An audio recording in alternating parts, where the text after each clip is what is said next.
forecasted to be around 10 degrees, along with sub-zero wind chills. President Trump tweeted about the frigid temperatures, joking, "In the East, it could be the coldest New Year's Eve on record. Perhaps we could use a little bit of that good old global warming that our country, but not other countries, was going to pay trillions of dollars to protect against. Bundle up." However, a U.S. report released just last month said the last 3 years have been the warmest on record and concluded with 95 to 100% certainty that global warming is man-made. Joining me now for more is Bill Nye, the Science Guy, CEO of the Planetary Society and an outspoken critic of the president's views on science. Good afternoon to you. Good afternoon. The New York Times despairs the tweet, drawing attention to a big distinction. Look at this. It says Mr. Trump's tweet made the common mistake of looking at local weather and making broader assumptions about the climate at large. Climate refers to how the atmosphere acts over a long period of time, while weather describes what's happening on a much shorter time scale. Is this the big issue, you think, surrounding global warming, that people cannot think about long-term effects? They're just looking out the window and making an opinion? No, I think most people really do understand it. Our problem here is the introduction of doubt, of this idea that, well, it's cold, so, to your point, that it's cold, so therefore it's not a serious issue. Only 40% of people in the U.S.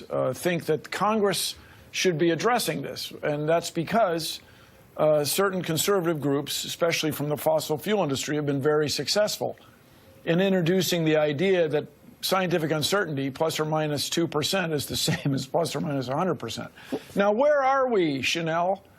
We're the place for politics. You know what? Let me follow up on that. This actually leads to my next question. So in President Trump's tweet, he also brought up withdrawing from the Paris Agreement. However, just this week, 10 more cities signed on to the Chicago Climate Charter, where cities pledged to stick to the guidelines of the agreement anyway. So can global warming be helped perhaps without the aid of the federal government?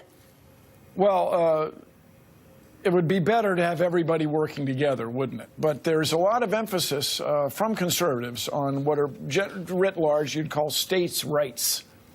Well, just watch out, conservatives. If states' rights include California, Illinois, New York, these places that where people voted in a progressive fashion, watch out if all of those places start to address climate change and then impose economic sanctions, either overtly or by default, on places that have not embraced the work that needs to be done. So then you're going to end up with this sort of states' rights working the other way. Well, you said in the past that I can tell you're frustrated, obviously. You said in the past that science will survive Trump.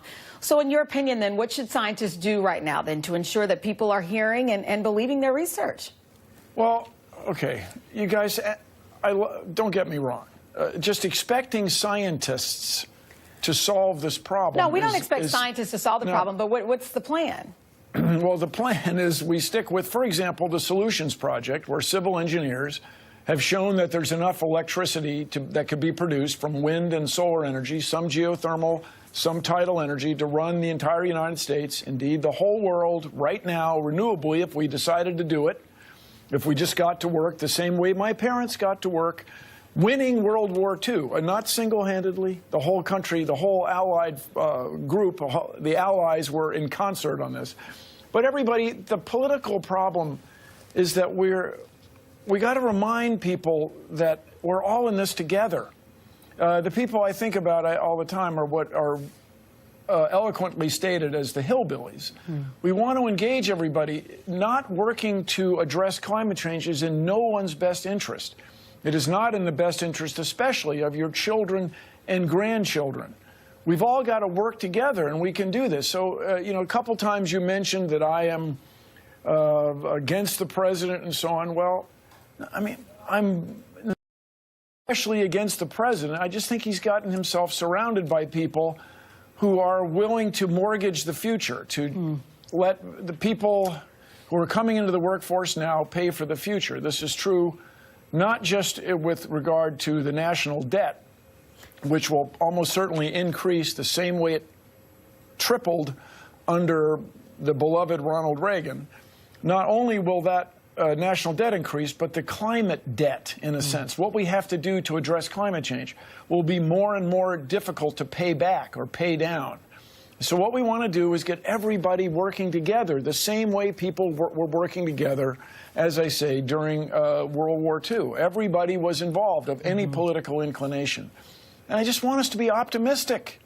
I want, Mr. President, let's go. Let's solve this problem. Let's have domestic jobs producing energy, electricity domestically. I have to leave it there, but I'll take your optimism.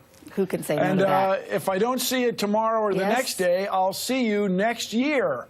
Happy New Year, Bill Nye, my friend. And let me plug your show for a second. Your show, Bill Nye Saves the World, returns for a second season today on Netflix, right? Today. Yes. Started at 3 a.m. 3 a.m. Is that how time. that works? If you want to binge this long weekend on topics like extinction, there's sleep, 6 new shows. Superbugs, even time travel, which I'm actually very interested in. Time travel, everybody loves that. It's the latest in astrophysics. When you figure it out, you just give me a call. You know where I am. Yes, ma'am. And the first, we're older now than when this started. Wait, that's crazy.